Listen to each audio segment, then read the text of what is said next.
ஒரு மாமனுக்கு என்ன மரியாதை மரியாதை கத்து கையாடிய கையாடிய இன்னும் ஒரு ஆஃபர் கிடையாதா? சரி இருந்தாலும்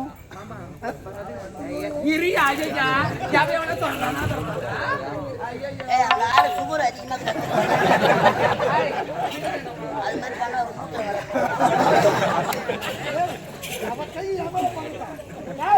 யாரு நாட்டு மன்னதா பொறிக்காட்சி எடுத்துட்டு போதும்